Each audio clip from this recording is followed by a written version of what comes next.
आचार्य चंद्रकांत सिंह जी, कृपया आसन ग्रहण करें।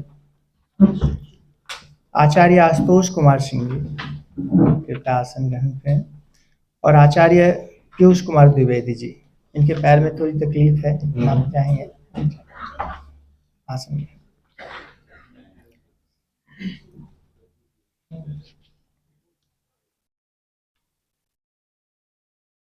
अध्यक्ष आचार्य शिव प्रसाद शुक्ल जी की अनुमति से कार्यक्रम इस तकनीकी सत्र का शुभारंभ होता है। और सबसे पहले मैं अपनी बात रखने के लिए आचार्य मारूफ रहमान साहब को आमंत्रित करना चाहूँगा डाइस पर। उनका विषय बरकतुल्लाह पेमी पे है। आचार्य मारूफ रहमान साहब आइए।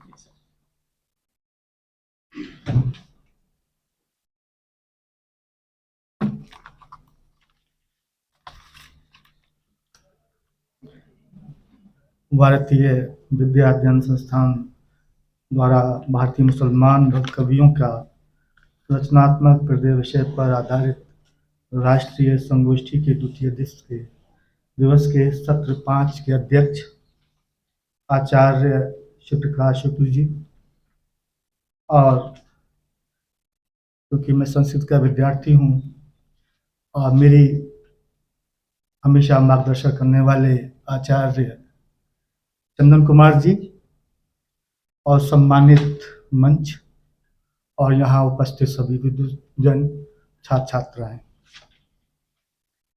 मेरा जो विषय है, क्योंकि कहा गया था कि ऐसे अल्पज्ञात साधु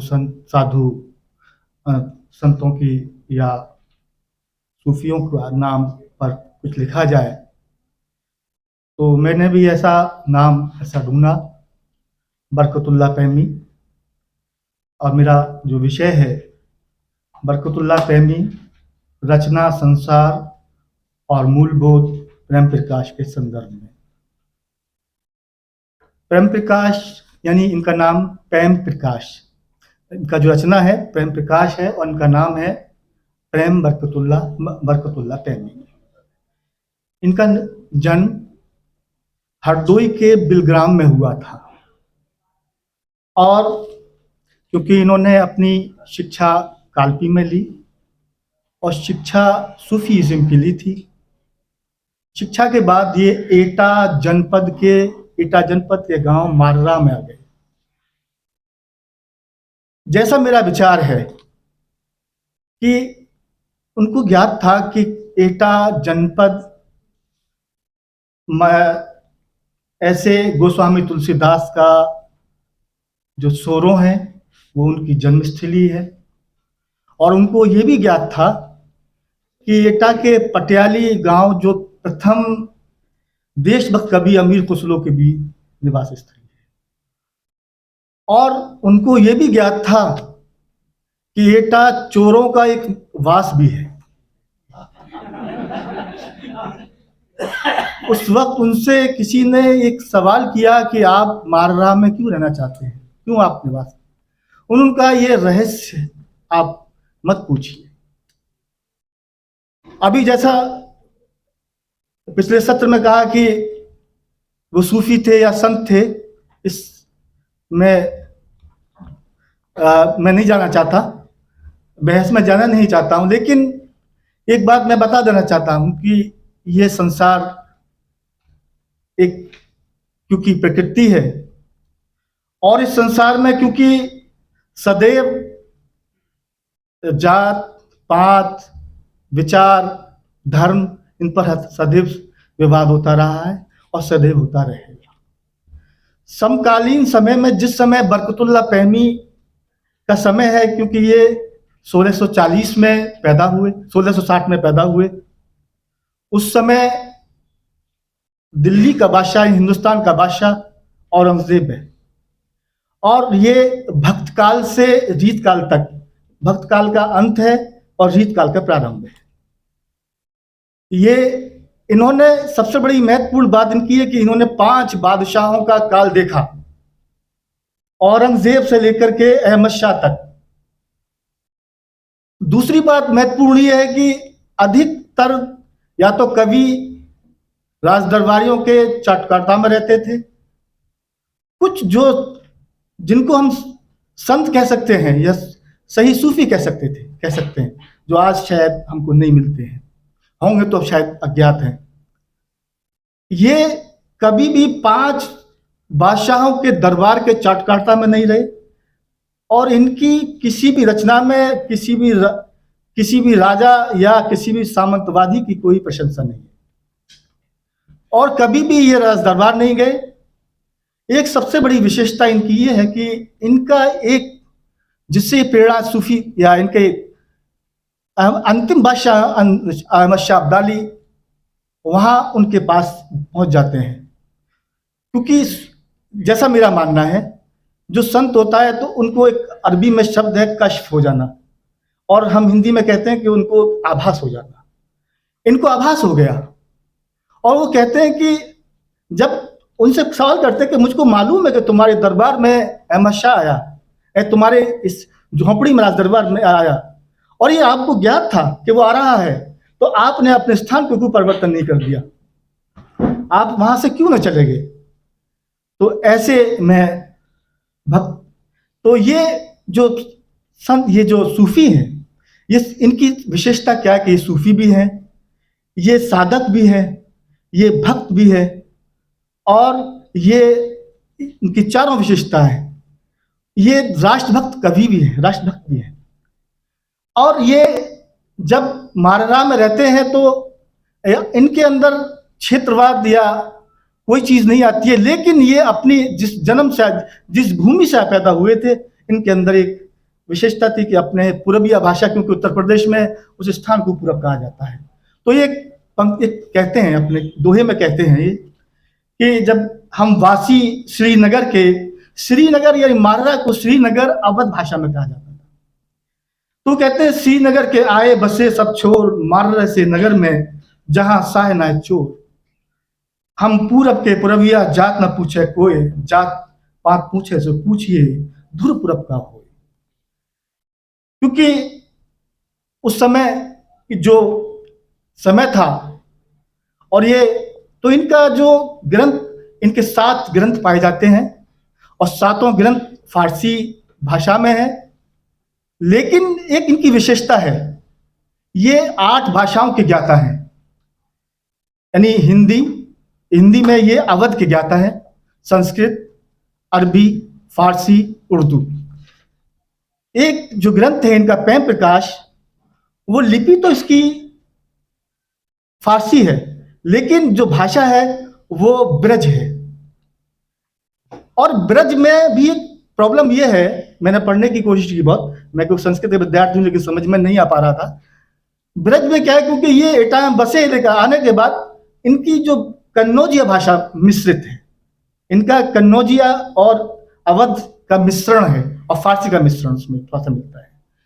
तो ये आगे चलने के साथ कबीर जब क्योंकि इनके ऊपर कबीरदास का काफी असर था और उसी की तरह के विचारक, समाज सुधारक भी थे, इसीलिए इन्होंने आध्यात्मिक और व्यवहारिक क्षेत्र में हिंदू और मुसलमानों में जो व्याप, पाखंड, वैमनस्य आदि दूरियों का कम कर इंसानियत के उपदेशक बनकर एक मंच पर लाने का सराहनीय प्रयास भी किया था, जिसमें ये कहते हैं, कहा इन्होंने दोहा लिखा कि प्रेमी हिंदू तुरक में हर रंग रहे समाये, देवल और मसीत में देवक एक ही भाई। क्योंकि ये इस बात के जो काल था, इन्होंने दारा का समय, दारा की जो परिणाम था उसको देखा था, और वो आगे इसमें क्योंकि इनकी जो मननशीलता और चिंतन इनके अंदर था, और उसी तत्कालीन समय देश में जो मानवता की जो रक्षा, एकता के जो उन्होंने प्रेम प्रकाश की रचना की थी,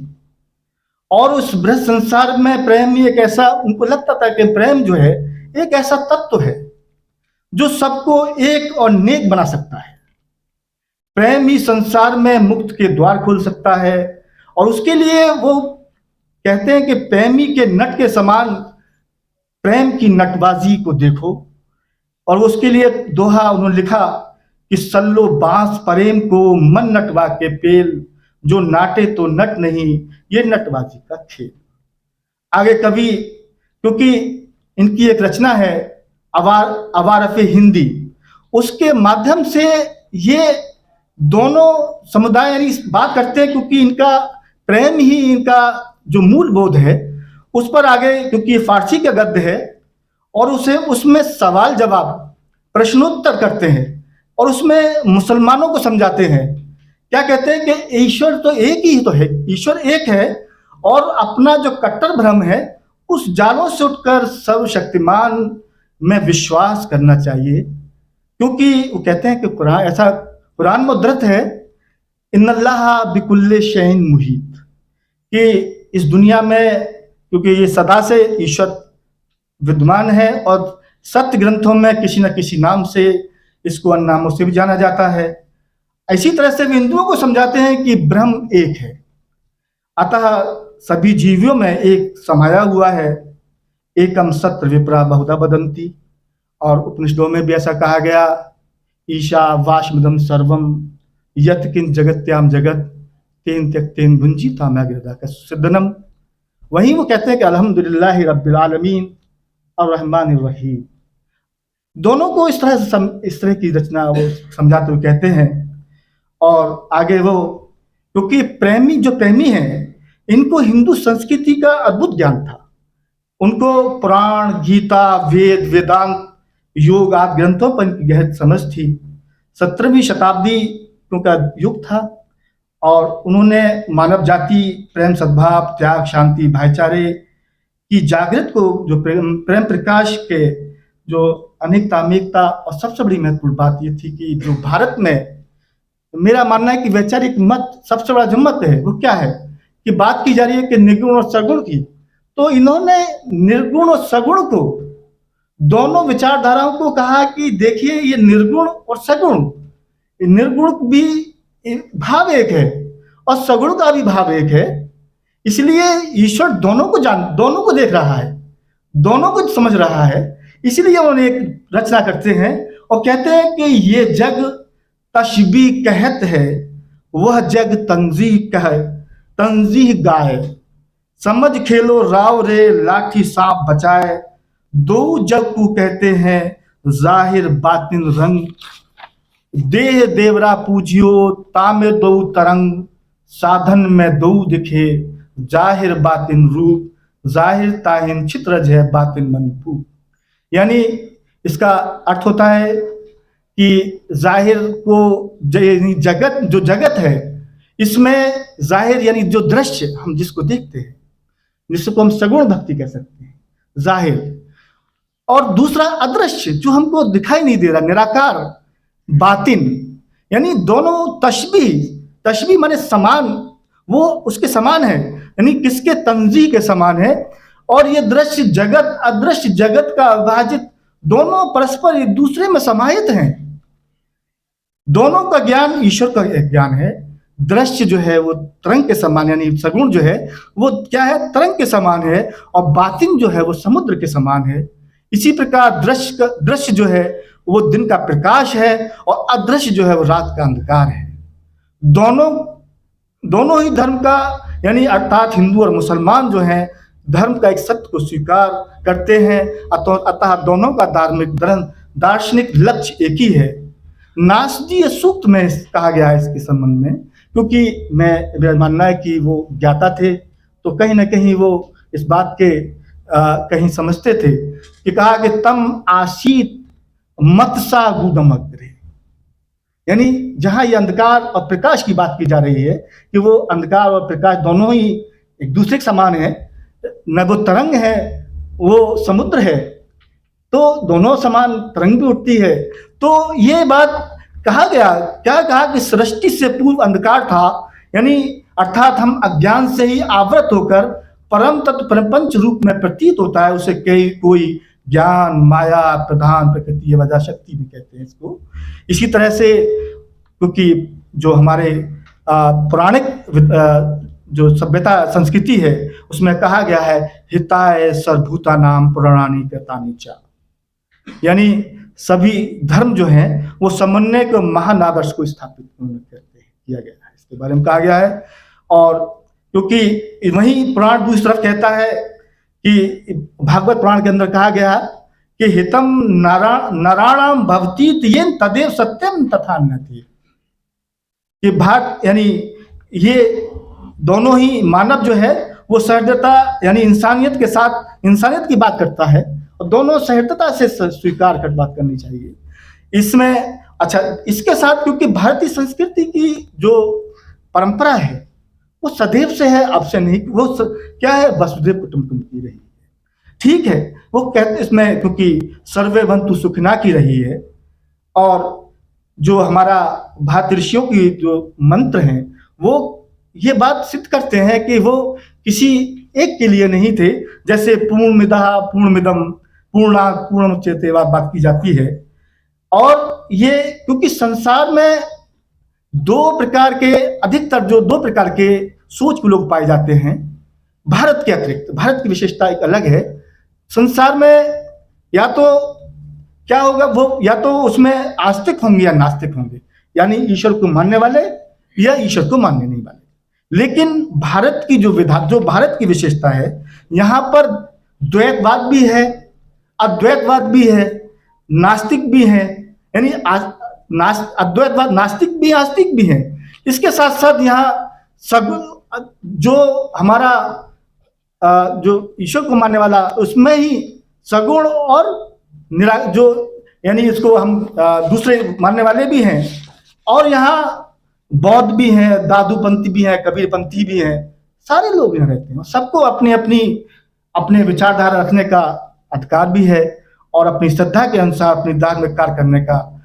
तो इसीलिए क्योंकि महाभारत में तो यहाँ तक कहा गया कि अगर ये महाभारत में कहा गया कि जो धर्म दूसरे धर्म का बाधक हो वह धर्म कुधर्म है, और जो किसी दूसरे धर्म का विरोध न करके प्रतिष्ठित हो वही वास्तविक धर्म है। धर्म यो बाधते धर्मो न सधर्मः कुधर्मः तत् अवरोधातु यो धर्मः सधर्मः सत्य विक्रम। ये भावना इस कवि के अंदर जब आती है, और ये इसके साथ साथ जैसे मैंने कहा कि देश के प्रति जो भावना है, कबीरदास की तरह यहाँ कहता है, वो अपने आप को यानी अपने इस देश में पैदा होने से लेकर के और रहने तक का अपने आप को गौरव महसूस करता है। और वो कहता है कभी, यानी ये क्योंकि मैंने पहले कहा कि ये जो सूफी भी है, संत भी है, और भक्त भी है, और कवि भी है, इनकी सारी विशेषताएं इनके अंदर हैं। तो ये यहाँ राष्ट्र प्रेम की बात करते हैं, कहते हैं कि हम वासी व देश के जहां न पाप न पुण्य विदिशा दिशा न होत है पैमी सुनने सुन तू ही सब कहें हो ही जाए जल गंगा में मिल गयो सिर गई बलाए मन भटको चाहूं और ते आयो सरन तिहार कठन करके नींव की करिए लाज मुराद। क्योंकि जन्मभूमि के बारे में हमारी जो श्रद्धा या संसार जो जहाँ पैदा होता है, और वो उसकी बारे में क्यों कहा जाता है कि जननी जन्म भूमिश्चा स्वर्गादपि गरियसी। क्योंकि कबीरदास ने भी कहा था कि भारत एक ऐसा राष्ट्र है जहाँ हिंदू और मुस्लिम एक घाट पर पानी भरते हैं, ऐसे राष्ट्र में जन्म लेना मेरा सौभाग्य है।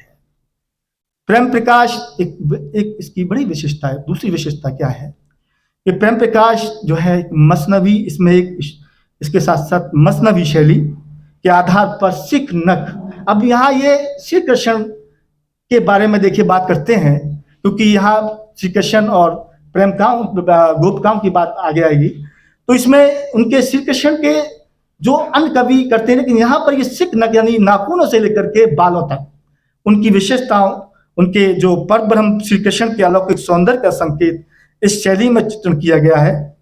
प्रेम प्रकाश का वर्णन अनसूफियों और भक्त कवियों ने से बिल्कुल भिन्न है इनका।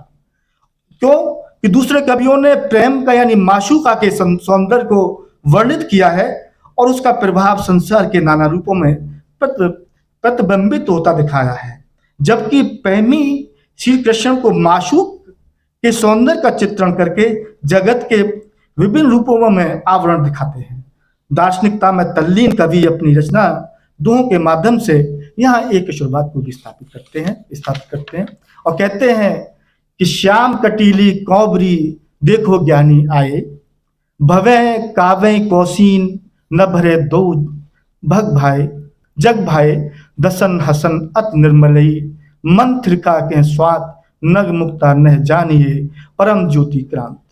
क्योंकि ये ब्रह्मवैवर्त पुराण में से सिद्ध होता है कि यहाँ सृष्टि के रचनाकार श्री कृष्ण को निराकार, निर्लेप, निर्जी यानी इसमें कहा गया।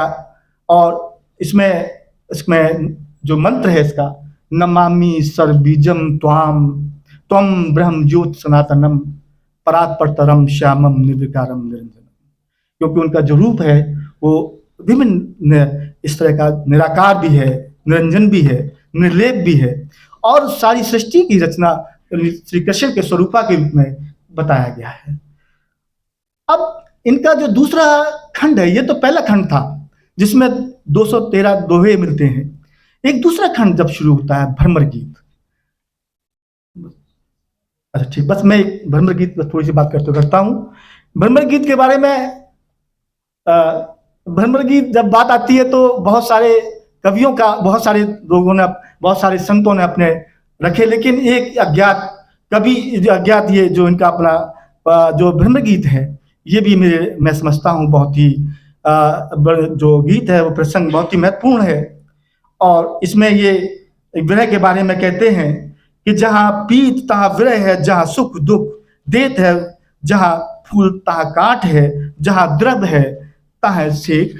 और वहाँ ये इसके बारे में क्योंकि कहा गया है, मैंने कहा कि किस तरह से विरह की बात चल रही है, तो वो वर्षा काल में जहाँ महाकवि कालिदास अपने उसमें कहते हैं कि जब हिमालय के उसमें कहा गया संतप्ता नाम त्वमसि शरणम तत्पयोत्प्याया संदेशम में हरम धनपति क्रोधाभिश्लेषी तस्य गंतव्या ते वसंत्रिका नाम शिक्षक ब्रह्म बाह्योद्योना में स्थित हरिश्चंद्र का द्योताम है कि मैं, यानी वो कहते हैं कि जो संतप्त है मेघ तुम उनके रक्षक हो, इसलिए कुबेर के क्रोध के कारण ब्रही बनी हुई जो मेरी प्रिया है उसके पास मेरे संदेश को पहुंचा दो, क्योंकि वो यक्षपतियों की अलका नामक प्रसिद्ध पुरी में तुम्हें जाना है। और वो बाहरी उद्यान में जो बैठे शिव हैं उनके मस्तक से छिटकी हुई चांदनी उनके भवनों को ध्रुव करती हुई कहती है। अब मैं सिर्फ एक इनका जो भ्रमर गीत है उस पर बात करता हूँ, क्योंकि इसमें बहुत सारे इनके गीतों में बात हुई है, लेकिन मैं एक यहाँ पर श्री जिस तरह से गोपियां विरहित हैं, लेकिन यहाँ एक भ्रमित इस तरह से तो ये विरह दिखाते हैं, लेकिन इनकी एक विशेषता है कि कृष्ण को भी इसी तरह से ये विरह दिखाते हैं। और वो कहते हैं इसमें उन्होंने कहा कि सखी री तेरी कठोर, सखी री तेरी हियो कठोर, यानी एक सखी दूसरी सखी से कहती है कि आवत मोहनलाल सामरे मैं तई जो रही मुख मोर, जिनका सुर असुर नर नारी नमो करते कर जोर, जो अब ठाड़े दरस परस हित करत लानन करोर, त्रिभुवन जाके आज्ञाकारी आए करने निहोर, हितु भई हित ज्ञान बतावो नेक चित्तई उन ओर। यानी सखी कहती है कि अरे सखी, तू जो श्री कृष्ण को पाने के लिए हम सब जितने सुर और असुर साधना करते हैं, तुम्हारे विरह में वो भी इतने पीड़ित हैं, और देखो वो हमसे मिलने के लिए आए हैं, और उनकी जो दशा है वो कितनी, यानी दशा जो उनकी कितनी गंभीर है। तो उनके इस विरह को जो श्री कृष्ण को गोपियों के समान ही वो इसको विरह दिखाते हैं। और इसके साथ क्योंकि समय हो गया है मुझे जाना, तो ज़्यादा धन्यवाद।